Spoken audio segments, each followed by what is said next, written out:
Yesu arabwiye abigishwa barabwira ngo nimwasenga muze muvuge ngo ivyo ugomba hehe mu ijuru bibe ngaha kwisi.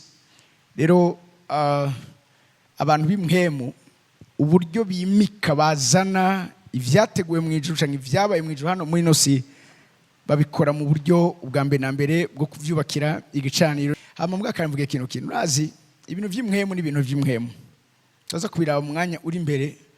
Abantu bakigendeshwa na kamere mbere canke bagendeshwa n'ivyo babona. Paul yandikiye ishengero ry'Abikorinto Abikorinto ba 2:7 ngo ntitugendeshwa n'ivyo tubona ariko tugendeshwa no kwizera kwacu. Umuntu w'imhemu abwiza kugendeshwa no kwizera kwiwe. Ukwizera nako n'amaso akwereka ivy'amaso umubiri atari karakwereka. Ukwizera no kumenya neza yuko ivijuru ryaguteguriye uri mu nzira uhura navyo.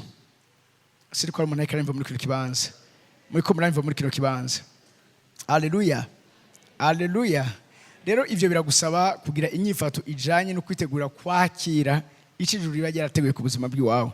Hari abantu benshi spirituellement bagenda bagaragara nk'ingumba n'abantu igihe cabo cyo kugenderego batigera bakimenya. Yesu yabwiye igisagara citwa Yerusalemu, arakibwira ngo Yerusalemu mbabajwe nuko wagendewe ariko ntiwamenya ko wagendewe. Birashoboka ko umuntu agendegwa n'Imana ariko ntamenye ko Imana yamugendeye canke ari cyo gihe cyo kugendererwamwo n'Imana. Ariko uku kwezi kubitwerekeye ivyo Imana yaduteguriye atana kimwe kivuyemwo byose tuzobibona mu izina rya Yesu Kristo. Narababwiye yuko iyi amen si umugenzo w'idini. Amen bisubira ngo biye gucyo nyene. Amen ni imvugo y'imhemu. Amen niyo yatumye Maria ashobora gusama inda ya Kristo Yesu hano muri nosi. Amen. Ishengero tavuga amen, ishengero ryama misozi ko rirahusha ama opportunity yaje. Amen kutayivuga bigaragaza ko umuntu ukwizera guke. Ndanguma ndabivuge gose. Umuntu atavuga mbare umuntu ati uyu utavuga amen ni sinye yuko uri umunyantege nke mu kwizera. Urakekeranya. Urazi we can't survive spiritually. Ntizishobora gusurviva mu buryo bw'imhemu tutari abantu bizera Imana. Kuvyo yakoze no kuvyitarakora nkuko umurivyi ari karabivuga. Haleluya. Haleluya. Abantu bizera Imana n'abantu bateye ubwoba hano muri nosi. N'abantu bazokoma begukira amarembo y'abansi babo. N'abantu nubwo atabiriko birabemeza birabaha ibimenyetso byo kwizera yuko ivyo bizera bagiye kubibona ariko ijuru ryama ryiyaranja igihe cyose. Ukwizera mboka nabivuze niko nta karero kubijanye no gukura. Mugabo reka ntanga karero kubijanye no kwizera. Kamereka ndabakino gicapo. Apasoni mugaruke mwese. Urampa Abaroma igice ca 4 ku murongo wa 17. Ma ibintu vy'agaciro. Abaroma 4:17 havuga ngo umunyonga ziyo yizeye, this is Abraham, nkuko vyanditswe nkugize sekuruza w'amahanga menshi niyo Mana izura abapfuye kandi yita ibitariho nk'ibiriho. Ubwa mbere na mbere ku Mana ibitariho biriho. Ibitagira izina kuri twebwe iyo Imana amaze kubitorera izina. Numva amen message muri kibanza. Yita ibitariho. Universe ivuga ngo he creates new things out of nothing. Ni Imana ishobora kurema ibintu bishasha ibikuye mu busa. Uku kwezi Imana kuremere ibidasanzwe ibikuye mu busa n'izina ry'Yesu kubuzima. Munyonga ziyo yizeye. Munyonga ziyo yizeye. Mucyonga avuga ngo I have made you the father of many nations. Ntarabiba mugabo yarabivuze. Ku bantu b'imhemu barazi ko Imana ivuze Imana ibikoze. Imana mu gukora ntiza gukoresha amaboko. Igihe cyose Imana ikora ikoresha ijambo ryayo. Ikiramutse ivuze ibiyejeje kugikora kuko ijambo ryayo niryo ryaremye ibintu byose. Abavise numva amen ya muri cyo kibanza. This happened because Abraham believed in God who brings the dead back to life and who created new things out of nothing. Hano avuga ngo irema ibintu bishasha out of nothing. Ibikuye mu busa. Universe ivuga ngo ihamagara ibiri kure bikaza. ni bande bizera ko Imana ishobora kubahamagara ibintu byabo biri kure bakeneye muri buno buzima kandi bikumva, kuko igifise izina cyose gifise n'amatwi yo kumva icyo Imana ivuga, kuko ijambo ry'Imana rivuga ngo byose n'abasavyi b'Imana. Bien, nguko igenda Imana ibigenza. Haleluya.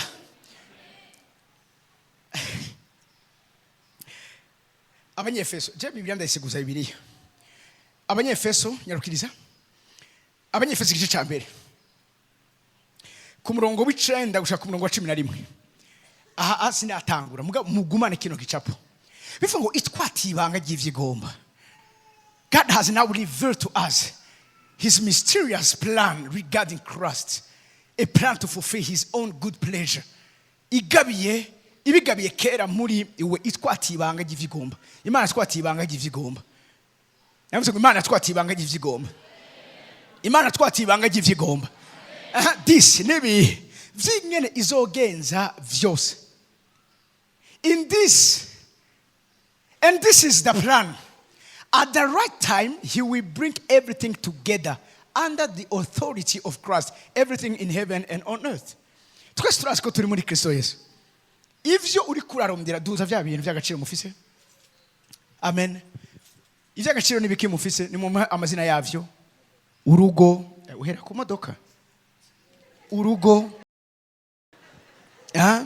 Umugore mwiza mu vyumva kumwe manika. Umugore mwiza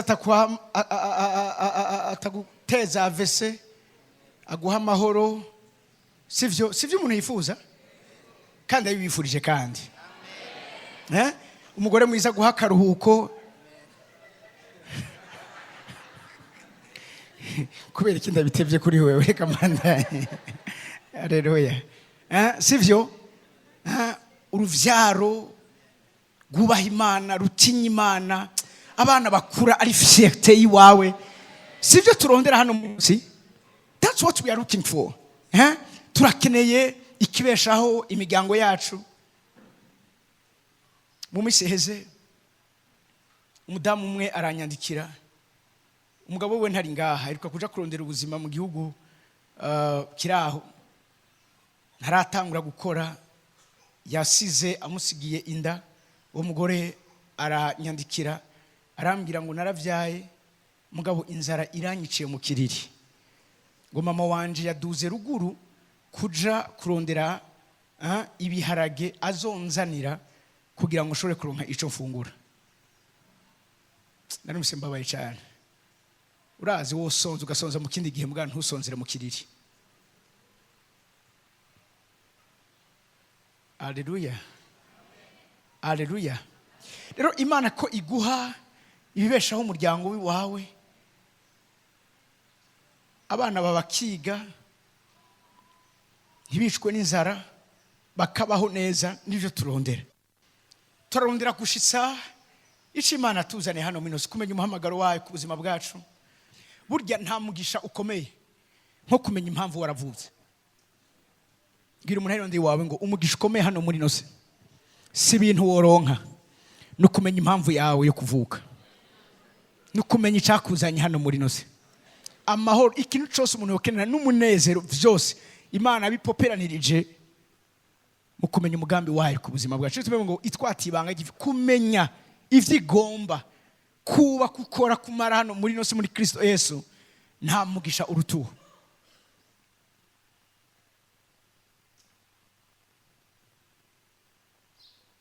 Benshi ntituzi iyo tuba tugeze uyu munsi iyo tutamenya Kristo. Rero kumumenya ukamenya impamvu waje hano muri nosi, Imana ikaguha ingabire, navyo tubivuge, ivyo ukora bikagira umugisha, ukaba rurangiranwa. Abatakuzi n'abakuzi bose bakakuvuga neza, bakanezererwa igikorwa uri kurakora nk'uko biriko biraba. Ibintu vyiza Imana tuzaniye. Inzahabu ni feza. Kugira ikigushoboza kuzamura abantu, kuba umuntu ashobora gutuma abantu bashika mu ndoto no mu mihamagaro yabo. hari abantu ngaha babuze imitahe. Igihe baba baronse imitahe boshobora kubeshaho imiryango y'abantu benshi. Imana ikugire umuntu azofinansa abafise indoto be nizo. Haleluya. Nta kintu kiryoshe mu bintu byambabaje byanankomeresa muri uyu murimo w'Imana no gushaka gukora iciza ukabura uburyo bwo kugikora. Hariho vyinshi ndashobora kubiklasa ku makategori yavyo. Mugabe igihe nashobora guhura n'umuntu akambwira ngo ndi mwibarabara afise abana b'intayekana bo mu mugongo abafashe, akabwira ngo ndara mwibarabara. Nabone no shaka kumufata nkamurihira inzu akabarabamwo, ariko sindabishobore. Ico gihe ni ibintu vyakomerekeje umutima wanje cyane gose kuryo umunsi Imana yambwiye ngo ndaguhezagire canke mpezagire aburongowe. Cyambwiye Imana ibagira ivyo kumpezagira jewe, hezagira abo ndongowe.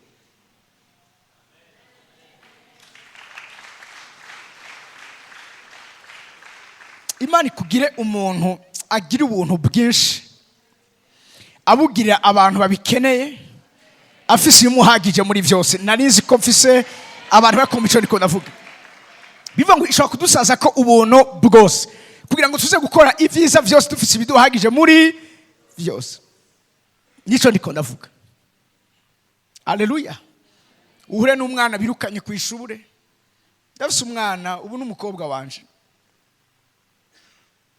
Yaje avuye Karusi iwabo. Yagwaye amaso biranka kabandanya yiga. Acamanuka ibujumbura kugira ngo arondere akazi ko kurera abana, hanyuma abeho abesheho umuryango wiwe. Araza ashikira muhira, arakora kwezi kwa mbere, mu madamu baraganira. Aranyegera ambwira ngo twaganire na Audrey. Ati burya urazi yuko yahevye amashuri kandi yaraciye ubwenge. Navyo narinzi yahevye kubera iki? Hama tuvugaye ndamubaza urashaka gusubira mu ishuri? Arambwira ngo maze imisi 21 ndiko ndabisengera. Cyane mubwira ntugusenga kwa Imana arakumvise.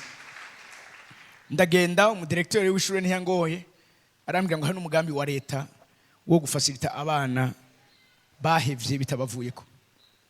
Tanamuvuza ayo maso atarasubira ku ishuri. Yarahejeje aba orienté kuri Cedirac, amenya n'amanota meza cyane gose. Muri uyu mwaka nzomusohora azogira mariage. Atabikubwiye ntavyo wopfa umenye. Mugabo ni kubera iki?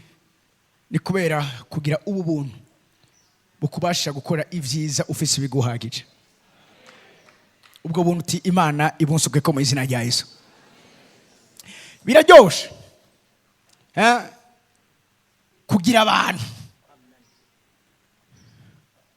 Uraza ari umuntu adafise ibintu mugabo afise abantu. Hari umuntu kubera connection afise ashobora kubera umugisha abatari bakeye. Hari umuntu adashobora kuronka ica guhagurukira mugabo umuntu contact imwe gusa ati telefona uyu muntu ashobora kuguha ikintu utoshobora kuronka igiciro cavyo mafaranga ya hano muri nose. Imana ibahe ubuntu bwo kumenyana n'abantu mukeneye mu buzima bwanyu n'imihamagaro yanyu. Urashobora kugira amafaranga yuzuye mugabo nutagira abantu bari mu bibanza kanaka ukeneye ayo mafaranga ukayafana. Nivyo canke sivyo? Ubuntu bw'abantu, gukora imigambi bwakibabaje. Hari abantu bakora imigambi bagatungisha abo bayikoreye, bo bayikoze. Hari umuntu nzi iyo projet barayifinanshije Bank Mondiale ku buryo baza kumusinyisha ngo we avemo, kandi acarasinya aravamo, kandi vyose bavyeme kubera ari we yabikoze. Umuntu akamari karuhira abandi kumbe ntamenye uko barahejeje kurangura umugisha we kera. Urazi ubuzima tubamo hano muri nosi n'ubuzima buri spirituel, kandi ubuzima bw'imwe mu buri yere kutameme n'ubuzima ubutubona busanzwe. Iyo turonkwanye kubivuga nzo hishura ayo mabanga nkuko bamwe bagiye amenya amabanga. Uyu munsi arabanshimira ati jewe iyo ntaza kumenya amabanga y'ibicaniro sinopfuye ndongoye. hari abantu bomaze imyaka 60 mugabo bakamara imyaka 20. Iyo 20 iyo 40 ibura bakayiha abandi. Ingene abantu bagura imyaka y'abantu biri muri Bibiliya. Rero Imana ibaha ubuntu bw'abantu. Okay? Urazi hari umuntu akubona ejo umuhungu wanje Alex yambwiye kungene yagiye apatana inzu apatana na nyeneyo ayimuha ku mafaranga makeya cyane umengo cyo hari 400,000. Mugabo ako kanya acaza umuzamu acazanira uwo muntu nyene nzu umuha 700. Mugabo wa muntu aravuga ngo urya mu jeune namukunze ku buryo numva nto kwakira 700,000 nteza kwakira 400,000. Ivyo ni ibintu biba. Hari abantu muri kino kibanza ntimwari kuba muri aho muri uyu munsi iyo inyenyeri zanyu zitibwa. Ama marché yanyu bayahaye abandi. Ama avantage yanyu bayahaye abandi. Ama bourse yanyu bayahaye abandi. Uraze babwira ikintu kimwe tururunganwe rubwiza guhindukiza sike y'ibintu byari bimenyerewe. Muri ko muranyumva ukadegaza igikumdira ahantu ugeze. Abandi babwiye ati ntiwinjira mugabo ati uyarinjire kubera iki bagutoye mu bandi. Si kubera kungena usa, ni kubera ikintu kiri ndani. Nivyo ngomba kubabwira. Alors ngeze kuri mugire mumenyane n'abasinya amadosiye mu mabanki, mumenyane n'abategetsi. Musha mumengo nagiye mu mubiri nabwire kugeza umunsi uzobikenera ni uzomenya neza ko byari iby'imhema atari iby'umubiri. Amen. Naringize mumenyane n'incabwenge ivyo vyose umuntu yokenera. Alors iyi Imana iguhezagira wewe uri ngaha jewe ndi murabe neza kino kintu. Imana iguha gukuza ukwizera kwawe. Imana iguha kubona mu bitaboneka. Hama ukugenda witondera nkuko ijambo ry'Imana ivuga ibi vyose birahari muri Kristo Yesu. Birivuga ngo ingene izogenda byose igiye kwegishize gukoraniriza vyose. Ibi vyose birahari byarakoranijwe. Muga kwere kutabifise. Ni kubera ko mu buryo bw'imhemu munyumvirize neza nturaronka ubudahangagwa bugutuma utabihamagara ahubwo bikurikira muvuma uri kuragira. Murabe neza uko ntera ngira muvuma yo kuja imbere namugire muvuma yo kunyegera. Twagi uko rusiriza guhisurirwa amabanga mu bijanye no kumenya ivy'Imana. Nabihamagaye ibi vyose birahari muri Kristo Yesu kandi turabikeneye. Mugabo ntibizoza ahondi jewe ataco nkoze ukonza ndiko ndabihamagara. Hari abantu muze kugera ahantu cyangwa muzoptangara ahantu ndiko ndatangara rero kubona ibintu biriko birakoreka ku buzima bwanyu atari ibintu mwasavye Imana. Mugabo nubwo wibaza kutabisavye Imana nuko mwisi y'imhemu hariho amaheyarite umaze kumenya atuma munyumvirize neza uhabwa ubudahangagwa bwo kuganza muri buno bugingo. Uko wegegwa imbere ugasubira ukegegwa imbere ukamenya Imana niko bya bintu byari biri kure bikwegera ni mu biduza. Haleluya, haleluya, haleluya. Umuntu wari ukeneye ko agushikana kwa ADG ugasanga yamaze kuboneka. Ugasanga umuntu wari ukeneye kugira ngo aguhe contact wari wifuza yamaze gushika. Ugasanga umuntu wari ukeneye kugira ngo akore iyo pagasho ku mwana wawe yamaze gushika. Uku niko Imana iduhezagira. Imana ibaza Yobu 18 ku murongo wa 33. Imana mubaza ngo mbega wobuzi murarusha tuza hejuru muwoba uzi ivyagezwe vyo mwijuru. Wobuzi amahudonansi avuga ngo mbega urazi ivyagezwe biganza ijuru. Ngira umuntu ndi wati umugisha ukomeye hano mu inosi nukumenya ivyagezwe biganjije ijuru. muri ivyo munyumvise neza biduha kumenya neza byari inama zifata ingingo y'ibintu bikomeye mu buzima bwacu ziza kuba. Hari abantu kunanirwa kwabo ni kubera ko bakoze inama batabizi kandi biga ivyerekanye n'ubuzima bwabo. Siriko muri ko muranyumva, twese atanu mwavuyemo. Namenye neza muri buno bugingo yuko icyo turi hano muri nose ni resultat y'ama resolution n'ama recommandation n'ama decision yafatiwe ahantu hataboneka mu buryo bw'impwemu, yaba mu buryo bwiza cyangwa mu buryo bubi.